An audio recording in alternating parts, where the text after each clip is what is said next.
Welcome back to the Underground. Here's what we got going on today. We got a post-op Tommy John that is about a week fresh. So you know me, I like to get my guys in here early and often. So what we're gonna do today is I'm gonna show you how I go about these early stages of the recovery process post-surgically to evacuate the swelling, to reduce the pain and get the range back very quickly without having to force it. So this is Joe. Joe is a collegiate baseball player. Unfortunately, has suffered an elbow injury, but fortunately, we're gonna come back better than ever. So hop on up, man. Let's get this. That's looking nice already. So we've already done one treatment. Last week, I taught him how to do some self-lymphatic drainage, which I'm gonna share with you guys as well. The important thing to remember about a post-op elbow is obviously we're not gonna crank on this thing.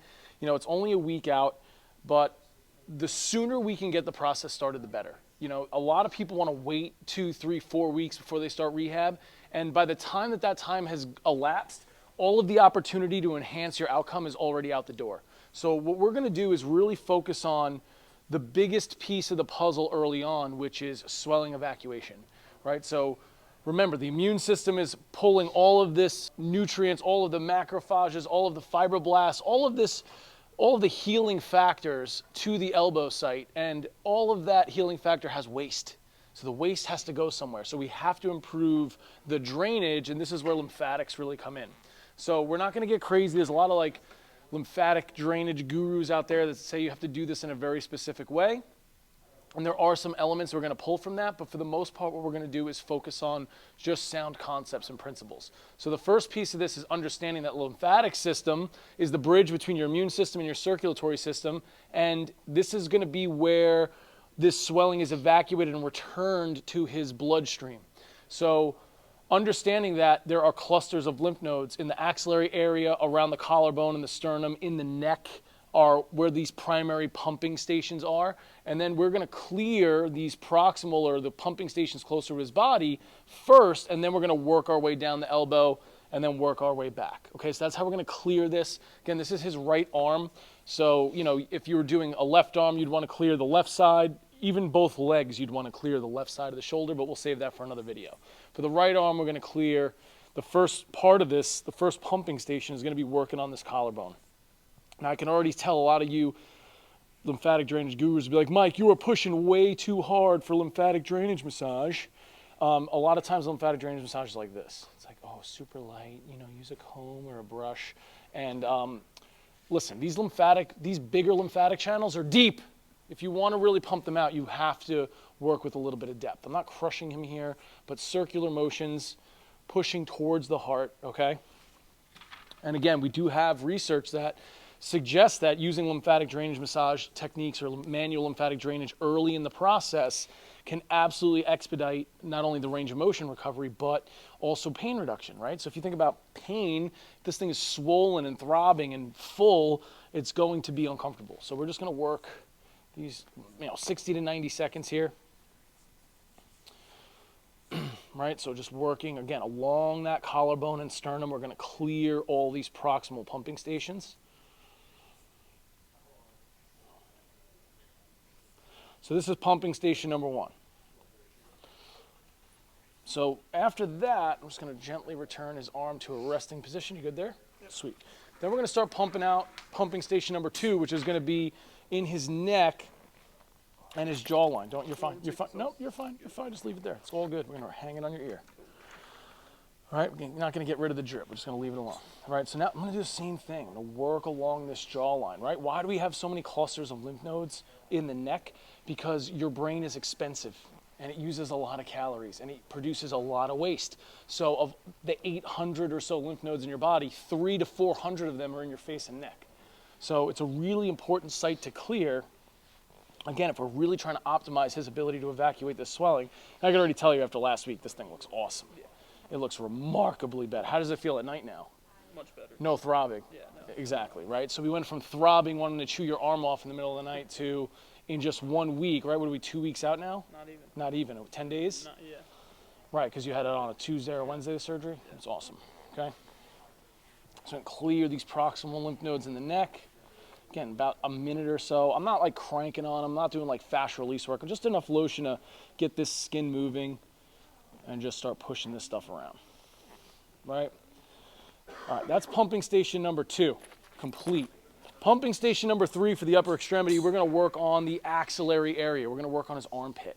So again, I'm gonna post him up. Again, I'm keeping him in some flexion, what's comfortable, resting him here. So again, everybody's a little different. Just have to communicate and make sure that you're good with that. No problem, right? So now we're gonna go on the armpit. Same idea. This might be a little ticklish. If it is, you take your other hand and just stick it kind of in this area, because that way you're kind of tricking your brain into like you're not tickling yourself. All right, I'm gonna clear what arguably might be the more important of the 3, right? I mean, again, they're all important, but really making sure you're clearing these axillary lymph nodes is key. You know, you'll even see people with wrist or elbow surgeries, like their lymph nodes will be swollen in their armpit, right? Just from being so congested with all of that immune fluid. So again, getting up under here and clearing this. Man, it looks really, really good. Yeah, way better, right? When do you go back? Not for another couple weeks? I think it's supposed to be like the 6-week mark or something. Oh, you're not going back for 6 weeks? Oh, dude, we're going back with full range of motion. Yeah. That's what's happening. Full range of motion, easy full range. Probably get full extension by next week. Yeah, it's close. You know. It's already, I know, it's already really close, yeah. I bet you we get it pretty damn close today. If not fully there today, right? Again, I'm just working, you know, he's also been immobilized and down here the whole time. So, you know, you could work some pin and stretch stuff in here, kind of open up that teres and that upper lat insertion. You know, so you can kind of blend some of these techniques together just to give them a little bit of relief from that chronic or that constant position of being in one spot, right? Right, and then what I like to do from there, from the armpit, is now we'll actually start to like, quote unquote, milk massage kind of the upper arm and the elbow. Now he's still got his steri strips on here. You know, we're gonna leave those alone. Eventually they'll start to flake off and fall off. Put new ones. They just put new ones on? Yeah. Oh, so you did go back yesterday? No, I went to my trainer. Oh, you went to your trainer, okay. Yeah. So that's fine. So we're just gonna leave those steri strips on, but it looks really, really good. You don't even have stitches, you just had glue. They're pretty, no, the stitches. The internal? Pretty, they dissolved. Nice, awesome. Yeah. It looks really, really good, man. They're always changing. I've seen guys with staples. I've seen dudes with like crazy stitches. I've seen the internal stitches, right? So there's all sorts of different ways to do it, but that looks really nice. Yeah. So I'm just working this upper arm, again, into that armpit area. You know, and again, this is where maybe I'll just start blending in, you know, a little bit of release work for his bicep. The bicep's been tight. Yeah, because you've been in elbow flexion for 10 days, you know what I mean? So imagine if anybody held your elbow like this for 10 days, how it would feel, regardless of whether or not you've had surgery. And I'd be like, oh God, man, that thing's so tight. All right, so just give it an opportunity. I'm not forcing it, okay? We're just doing a little bit of pin and stretch of this elbow. And again, getting on this early and often is the key. You know, most of the healing process is going to take place within the first 4 weeks. So what you do in that first 4 weeks, nutrition, sleep, managing your swelling, getting the range back, the faster you do those things, the better the long-term outcome. You know, it's like there's this idea that people are like, oh, just let it heal. Yeah. It's like, yeah, but healing is a multifactorial process. And if you're not taking care, if you're treating your body like a dumpster fire and just resting, I guarantee you're going to have more scar tissue, more complications later in the process, right? Right, so there's no harvest site in his wrist here, so we could even kind of start to get down into this forearm flexor pronator bundle, right? Even though that attaches to the same site as your UCL, we're not going to touch the surgical site, but I'm just going to work this flexor pronator. How's that? Feels okay? Feels good, right? Yeah, it's like scratching an itch, right? And again, continuing to work. So again, you can just blend these techniques together. It's a great way to, again, just start the process, introduce some external loading here, right? Maybe he's not ready to internally load that yet, although we have been working on isometrics, gripping, that kind of thing. I'm just working on some external loading here, which can stimulate some fibroblastic production. Yeah, man, that looks, oh, we're close. We're so close. When I give you a little bit more extension, where do you start to feel that? Feel it there? Okay, so we're not going to push it too much harder there. If you're feeling it more in the bicep or the forearm, we can kind of give that a little bit more, be a little more aggressive and stretch it out. When you feel it at the surgical site, I'll just kind of back off. So we'll just go with what range the body lets us have. Nice. Okay? All right, so once I've worked all through here, I'm just going to go back and repeat the first steps again. So once I've cleared the proximal channels, then I clear the arm, I'm going to go back and clear these proximal channels one more time. So we're going to start again. We're going to go collarbone, sternum, neck, armpit, and then we're going to be finished with our lymphatic drainage. And I want to show you a tech-assisted or how to use a percussion gun for something similar. Again, these kinds of injuries are unfortunate opportunities, right? So for a baseball player who's been grinding it out for years, yeah, you tear up your elbow, but if you take this time to really work on improving your athletic development, improving your power output, improving your strength, improving your endurance, all of those things can be done during the rehab process. And those are the guys you see coming off Tommy John that end up throwing harder. You know, if you just kind of do the bare minimum and do the basic rehab process, you're going to get exactly that, a basic outcome. You don't ever talk about the guys that don't make it back after. Everybody wants to talk about the guys who come back throwing harder, but I can promise you those guys are doing a hybrid or integrated approach like what we're doing. Okay? Okay, so we're going to hit that neck again. I'm just going to keep you here like this. Okay, and relax. Let that go. You just rest that there. Sweet. Turn your head away. Nice. Again, I'm just going to stay here this time. I'm not going to move his whole body because I can just use my left hand. You might be thinking, man, you're really transferring his arms really quickly. It's like I've worked with a lot of post-op guys. You know, I know he's got plenty of range here in each direction. I'm not cranking on this elbow. We're just kind of letting it do its thing. So I'm just going to clear that neck. Yeah, baby.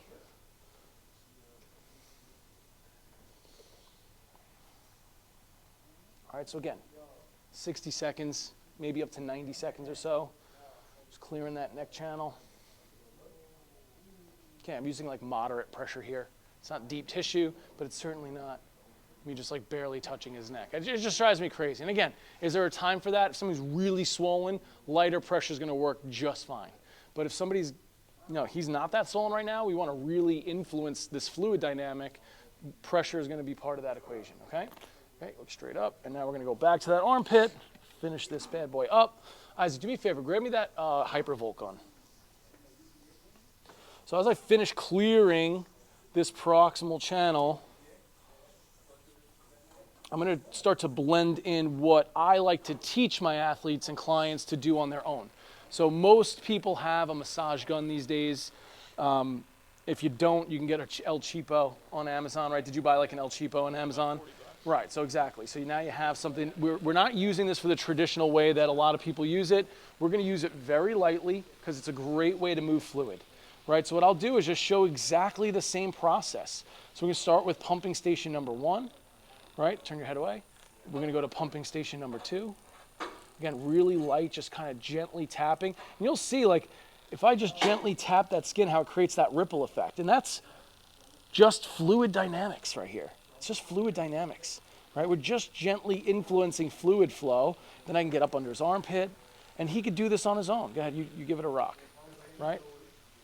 All right, so again, it's not, so the key is like, yes, we want to treat our clients, we want to use some of these manual techniques to our advantage, but if we can share this information and just teach him a basic concept, now he's able to do this every day, which is going to give him a much better outcome than if I hold my secrets to myself and I'm relying on him to come to see me, right? So he's been doing this throughout the week on his own, with a really inexpensive Amazon massage gun, right? So again, just working in those circles. And you feel a little tight under here, boom, this is great. Like go ahead and give it some love, man. Like you can get in there and start to work that tissue too, just to give yourself a little relief. But we're just introducing an external pumping mechanism, right? Your lymphatic system doesn't have a heart, so your muscles, your movement contractions, that muscular contraction is what drives and creates pressure on the lymphatic vessels that pushes that lymph through the system. So all this represents now is an external pump that's non-fatiguing. So he could just continue to work that, and then we're going to work down into here. Right, just work into that like bicep tricep line. Nice big circles. Right, so again, if he's laying at home, watching TV, arm propped up on a pillow, boom, you're ready to rock. You're using gravity to your advantage. You're using all these lymphatic drainage techniques to your advantage. And we're going to seriously hit the turbo button on some of these outcomes, okay? Cool with that? Yeah. Sweet, I'll take it. All right, so this is what I call like a tech-assisted. And then I'm going to show you guys one more swelling mitigation stack that I really like to use, right? So again, what do we do? Like 5-10 minutes of treatment here. And we could start to work on maybe some gentle range of motion, right? So all I want you to do here, we're going to just do some contract relax right here, right? So we're just going to do like a gentle bicep curl, like you're going to curl, nope, just, yep, against my thumb, but just like 10% effort. Is that painful? No. Good, so we're just going to hold that, sustain that contraction, right? Ramp it up a little bit more, again, within your comfort level. Right. Okay, so we're not gonna like plow through pain. Just think like, you know, you wanna feel that tension, mostly bicep, forearm, no pain in the surgical site. So if we start to get any discomfort in the surgical site, just let me know and back off, okay? Now I want you to relax nice and easy, right? And then we're gonna take some ground. Bingo. There you go. Go ahead, now you hit it again. All right, so we're just doing positional isometrics here. Again, I'm just using contract relax technique here to kind of open up or reduce some of that contraction of the bicep, help get his extension back. Early on, Tommy John, the key movement is get your extension back as fast as possible. And relax. Okay, as he relaxes, I'm not just taking the ground right away. I'm gonna let him relax, and then from this position, you can just see, just gained about 5 degrees of motion. Hit it again, okay? Yep. Good? Right? So in the early on, I start with just bicep contract relax. You know, probably by next week or so, we'll start adding the forearm flexion into this as well. Give it a few more days just to kind of let this thing do its thing, right? And relax, good. And then boom, oh man, we're getting closer and closer. And we don't have to force it. I'm so sick of seeing people put their elbows in a freaking sling and just like hang weights from it and shit. It's like, that's the fast track to not getting your range back. Okay, one more time. Let's do last rep here. Good, ramp it up a little bit more. Yeah. All right, the other advantage here is we're maintaining some neurological connection. So instead of this just being a dead hunk of meat hanging off of his body, now he's actually using and engaging these tissues, keeping his tissue responsive to his nervous system, keeping it integrated and relaxed.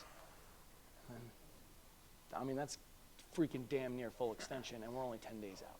So again, you can really maximize your, good, I want you just to straighten that out on your own. Use your tricep, like you should straighten it out on your own as much as you can. Does that hurt? Good, now we're gonna slowly go into flexion as much as you can, just nice and easy. Flexion's gonna suck. It's okay. It's better than even that. Flexion's gonna stress this injury site. So I don't want you to push the flexion as much as I'm okay with you pushing extension. Yeah, this okay? kind of just, I can push. It just Yeah. feels like a little lock. So I just want you to feel that tricep. So over the next week, I want you to start doing like those tricep sets, trying to work that elbow fully straight. You can go and start to actively flex it. But again, as this surgical site's still healing, I don't want you to force it. Yeah. Okay, so just kind of pull that bicep, feel the resistance. If you get like a 1 or a 2 at the surgical site, like I'm okay with that because this is a controlled setting. But you know, obviously when you're out and about, just continue to wear your brace and make sure that you're protecting yourself, right? So you can give it a little bit, you try to push it a little bit, breathe, good, now go back the other way and fully extend. Right, so again, the more active range, I'm treating him, we're working on this together, but I'm also teaching him what to do so that he knows exactly what to do on his own. Man, you're gonna have full extension by next week, 100%. Let's just do 1 or 2 more of those, okay? Pretty straightforward, right? So I want you at this point, now that we got a little bit of distance behind us from the actual surgery, get out of the brace at home a little bit more, right? You've been doing that, good. You know, feel like a human being again, good, right? The brace is more to let other people know, like, hey man, don't like just jump on me or like dab me up because my elbow's just been surgically repaired. But like when you're in uncontrolled environments, that's when you got to make sure you're wearing the brace, okay? Even that's getting a little better. Dude, again, it's just active range of motion, right? And again, that nice, easy diaphragmatic breaths, you're just telling your brain and your nervous system, hey man, I'm good. A lot of this resistance in range of motion right now is just your brain creating protective tension. Right, so your brain's just locking you up. So if you can give your system credible evidence of safety, you're gonna start to unlock these things a little bit faster, especially without, and that's again, the other reason why forced flexion and extension is a really shitty intervention. Because all you're doing is setting his nervous system off like a mortar shot on the 4th of July, and he's not gonna get any range from that. He's just gonna be more and more guarded, and he's gonna leave more pain than he came in with, right? Again, just doing some active range of motion here. Moving, using this musculature is also helping him pump out some of this swelling. Last one. Come on, man. Let's go. Let's go. Full straight, full straight, full straight, full straight, full straight, full straight. That looks so good. Come on. Keep that tricep right here, right here, right here, right here, right here, right here, and relax. Nice and slow. Go back the other direction. That's awesome. So what I want to add this week for you, scat cars, even if the brace is on, right? You could do your, just start working shoulder cars. Okay. Yeah, I've been doing the scap cars. I haven't done Right, any do some shoulder cars, right? You can start introducing some movement now at this glenohumeral joint. By next week, we'll start to add full range elbow cars or like whatever you have that's available to you. And we'll start to add that as just kind of like your daily movement hygiene, okay? All right, Next piece of this, we're gonna do another passive modality stack. We're gonna work on NMES pumping and some red light therapy using one of my favorite recovery tools that's on the market right now. All right, so now I'm gonna show you guys one of my favorite passive modality stacks post-surgically. Now, I'm not a big stim guy. I don't use a lot of electrical stimulation, but this is the time and place where an E-stim can be a great, great tool for helping us, again, with the swelling and recovery equation. So we're gonna use this to pump that swelling out using fast twitch muscle responses. So I just like to use this Compex. These are over the counter, you can buy them online. A Mark Pro or something similar works well too. Pad placements, we're gonna go pec, we're gonna go rotator cuff, so like infraspinatus, right? Then we're gonna go upper trap. So what was that question you had for me, Joe, was before? That was a really good one. You want me sleeping in the brace? I do want you to still sleep in the brace. And only because we trust conscious Joe more than we trust unconscious Joe, right? So if you accidentally roll up on that thing, and you know what I mean? So just for like an overabundance of caution, just sleep with the brace on still. Right, again, as we get further, we can start to even, maybe put some pad placements on his actual forearm flexor, but for this purpose, I'm really just going to do his shoulder and use this as a way to pump this out. So I have one lead on the trap. The second one is gonna go in between that bicep and tricep, picking up that brachial nerve. These next two, one's gonna go on that infraspinatus, and then this last one on his pec. So I like to use for swelling protocol, my training recovery setting. So we're just gonna go to shoulder, and we're gonna slowly start turning these up. Now what we're looking for is exactly this fast twitch muscle response. Okay, the purpose of this is now it's creating an external pumping mechanism. Okay, let that hang out. And then my second favorite way to stack this is we're gonna use this red light wrap from Fringe. Now this is a convenient way to do red light therapy. This is one of the joint specific wraps. So the advantage to this is I can get this red light right over his elbow, his surgical site, right? And then easily put this on. Now I've actually given him one of the regular wraps, just the square ones, to bring home, and he's been using that once a day at home with a Compex that I also loaned him. So I like to keep these things as part of like a loaner system. Let me just pull up here. So I'm just gonna long press the on button and boom. We are getting a clinical dose of red light therapy similar to what you would get on like one of those giant panels. Now, again, a lot of people ask me, is like, how is that huge panel and this thing the same? And it really comes down to two variables that are key. The first one is wavelength. Everybody wants to talk about power when it comes to red light therapy, but the real key is wavelength. Wavelength in the red light range and in the near infrared light range are going to stimulate the absorption of that light into the mitochondria of his cells. The mitochondria are going to take that light energy and turn it into cellular energy, aka ATP. So that is the energy that all of his cells are going to use to undergo the healing process, right? It's also going to stimulate collagen production. So this is a really great stack of both getting that fast twitch muscle contraction going. So we have some lymphatics and fluid dynamics working for us, and then we have some cellular healing. And if you really understand your physiology, this is where we get a really great recovery stack. The second question I get about these wraps is power. This wrap has got a lot lower power density than one of my gigantic panels does. The difference is this is direct skin contact.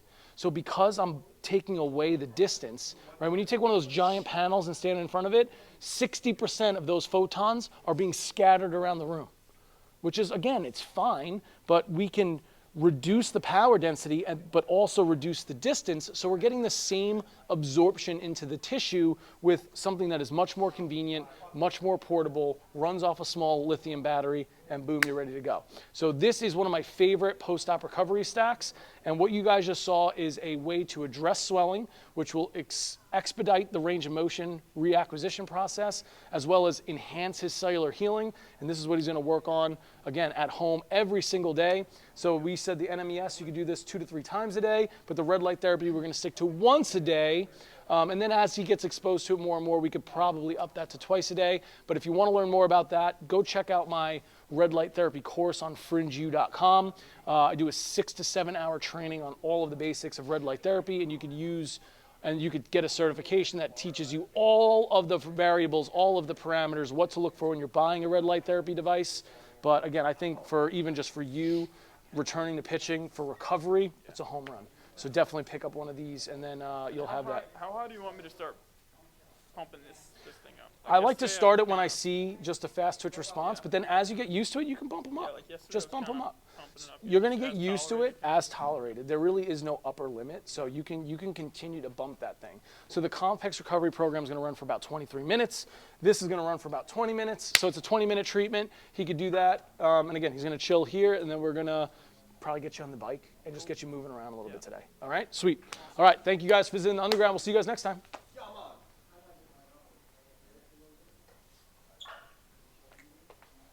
And that is how we do that.